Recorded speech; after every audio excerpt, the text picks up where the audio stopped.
Hi YouTube friend, my name is Nisha. I'm a software engineer who usually makes videos about my career as a software engineer and sometimes sprinkle a little bit of personal and career development here and there, but today is different because I just want to make sinigang and talk to you about what it's like to be Filipino American in honor of October being Filipino American History Month. If you don't know what sinigang is, you're totally missing out.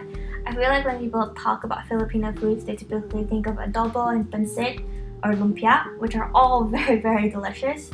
But for me, the epitome of Filipino cooking is definitely sinigang. It's what my dad cooks on a rainy day. It's what my dad cooks when someone feels not so great because it's a tamarind-based soup. It's packed with vitamin C.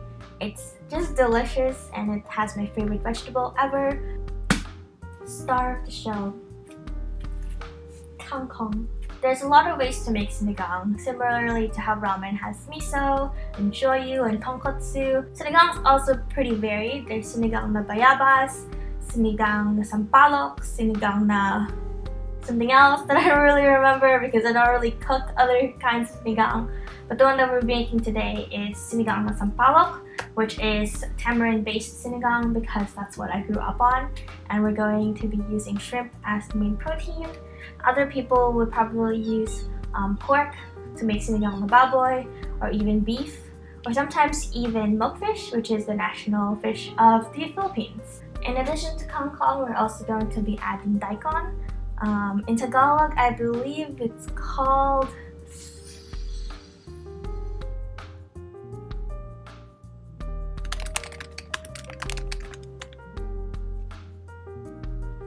labanos. And we're also going to add some green beans. Typically, we add a long bean, which is sitaw, but I couldn't find sitaw, so we're just going to make do with some shrivelly green beans from Trader Joe's, and also some tomatoes, onions. I add garlic in my sinigang, even though my dad doesn't. I don't know, I think I just like the garlicky taste. And shrimp, of course. Both of my parents are Filipino. They were born and raised in the Philippines, and so was I. We actually didn't move to the US until I was 12, so at that point I feel like most of my identity as a Filipino has kind of formed, but still, I was still young enough to be molded into an American being. But I guess because I have such strong Filipino roots, not just from being raised in Manila, but also continuing to have those Filipino, like that Filipino upbringing in California with my dad, it was pretty easy for me to kind of claim Filipino as an identity. But as I'm growing up, I'm realizing now that Filipino American is more accurate to what I actually am. There's lots that we can definitely unpack here. I'm actually making this video series in partnership with my brother, who is a PhD math student right now at the UNL. So let's get started.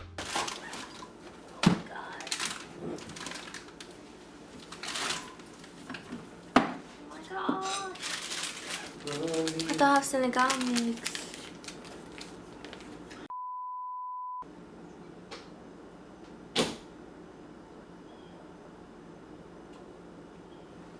It's fine. It's not fine because like tamarind is a key ingredient in sinigang na sampalok. It's literally in the name, but I don't really want to waste any more time, and I feel like part of being Filipino is being very resourceful, so I'm just gonna roll with it. Hello YouTube friends, voiceover Misha here to answer some questions about what it's like to be Filipino American while you watch some yummy footage of sinigang being made. I've already kind of answered the first question. I've already told you that I moved to California with my family when I was 12. But I didn't really touch upon the second question, which was the transition part. To be honest, I didn't really feel a transition. I know that I definitely struggled with trying to figure out like how to present myself and what kinds of things I want to be known for, but I don't really know how much of that was me grappling between two identities or me just trying to figure out who the person I was becoming because I was a teenager. So I would say the transition wasn't really obvious until I got to college, when I was kind of affronted with a lot more identities, and there were clubs that I wanted to join which were geared towards Filipino Americans, and that was really when I started to internalize more of what it meant to have a blended background, to have grown up in the Philippines, and to have spent so much of my life in the Philippines, percentage wise, but to have most of my, I guess, formative years, right, like my teenagehood in America. And even though I am an American citizen, I still feel like I'm not quite American, but I also feel like I'm not quite Filipino. And I guess that's where the Filipino American identity complexity lies within. So yeah, this is a great segue to the next question, which is, what does Filipino American mean to you? I honestly believe that it's just about how you see your history and your current life, I guess. I don't really have the eloquent words for this, but really at the core, it's being Filipino American is having that Filipino background, whether it's because you yourself were born in the Philippines, or your parent or parents were born in the Philippines, and they've brought that culture around you as you're growing up, but you're also growing up in the United States, where you have to kind of walk this tightrope between being too Filipino or being too American, or not even really understanding what side is which. So I think, like with other something American backgrounds, it's really hard to distinguish what that means.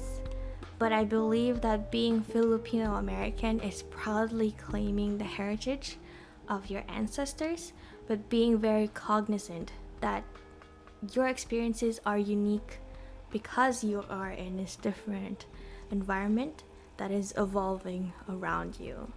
I don't know if that's an actual answer, if that's a cop-out, but that's how I see it. Oh, another great segue to the next question, which is, what's my least favorite thing about being Filipino in America? Honestly, it's the whole questioning of like my identity in terms of, can I really claim being Filipino if I'm not in touch with my Filipino culture? If I'm not actively participating in Filipino communities here, if I don't have Filipino friends, close by, like, what does it mean to actually be Filipino in America? What does that entail? What kinds of things, like check boxes, do I have to check? And the more that I grow up, the more that I realize that it doesn't have to be cut and dry like that. That I don't have to prove my Filipino-ness to anybody else. And that if someone were to ask me where my allegiance lie, it's not to the Philippines and it's not to the United States. It's really just to my own liberty and happiness. And whether that be here or in the Philippines or literally anywhere else, I'm going to proudly claim that I'm Filipino and, not worry about proving it to anyone else. Yeah, I could go on and on about this, same point, but I think it's better to move on to the next question, which is, what's my most favorite thing about being Filipino in America? Honestly, this is something that I've seen more with my dad than with myself, and it's when he clearly knows that somebody is Filipino and they just hit it off. Like in SF, in freaking Asian markets, literally anywhere, my dad can sense another Filipino within a 6-mile radius and have a conversation about them with them for like 30 minutes, 2 hours, and they just have so much shared experiences about being Filipinos in America that they just become friends, and I love that. I love that sense of community and camaraderie and that sense of shared experiences, because I feel like it almost validates, the kinds of emotions that you feel uniquely to you because of being a Filipino in America. So yeah, that's my absolute favorite. And as the last question, what does sinigang mean to me? I think I've already mentioned earlier that it's the epitome of Filipino cooking because it's It's honestly home. Like, my family and I live pretty far apart now. We're quite independent children. We were raised to be that way. But we would come home from college visits, and my dad would always make it a point to go to the farmer's market, the Asian farmer's market under the bridge, and pick up kangkong and fresh fish and make sinigang for us as a homecoming thing. So yeah, it's really cheesy, but to me, sinigang is home, and sinigang is how I stay true to being Filipino. And that's it for this video. Thank you for taking an interest in sinigang and my experiences as a Filipino American. I hope that you check out my brother's because I know he works hard on his videos, and that you stay tuned for the rest of October because we've got a lot more content to come to celebrate Filipino American History Month. Salamat!